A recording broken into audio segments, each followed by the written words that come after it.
নাহমাদুহু ওয়া নুসাল্লি আলা রাসূলিহিল কারীম আম্মা বাদ।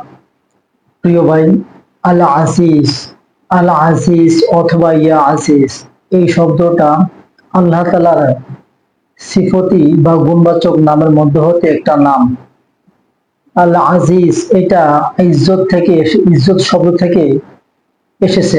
ইজ্জত মানে সম্মান, ইজ্জত মানে ইজ্জত, ইজ্জত মানে কদর, ইজ্জত মানে মর্যাদা। আর আল আজিজ এর অর্থ হলো প্রিয়, প্রিয় পাত্র, প্রিয় ভাজন, আত্মীয় স্বজন, পাড়াপড়শি।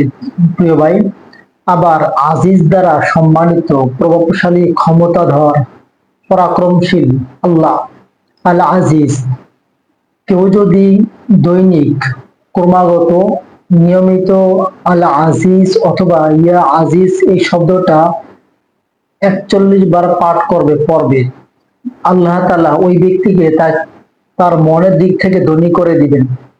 এবং শুধু মনের দিক থেকে ধনী করবে তা না, দুনিয়ার অর্থ সম্পদ বা টাকা পয়সা তার ইনকামের মধ্যে আল্লাহ তাআলা স্বাবলম্বী দান করবেন, তাকে সচ্ছল বানিয়ে দিবেন, এমনটাই কিতাবে উল্লেখ করা হয়। শুধু তাই নয়, এইটার নিয়মিত পাঠকারী ব্যক্তি কোনো মানুষের মুখাপেক্ষিত হবে না, মানুষের কাছে হাত পাততে হবে না।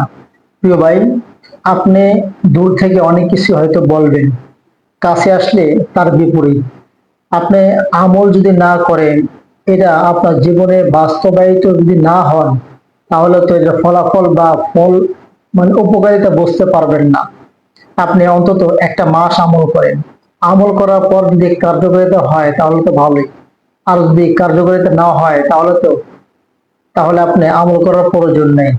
সারাদিন ২৪ ঘন্টার মধ্যে হতে ২-২.৫ মিনিট কি সময় আপনার হবে না? মাত্র ২টা মিনিট আপনি ২৪ ঘন্টার মধ্যে যে কোনো মুহূর্ত বা যে কোনো সময় এটা পড়ে নিতে পারেন। বাস, গাড়ি, লঞ্চ কিংবা রাস্তা চলাচলের সময় আপনি পড়েন।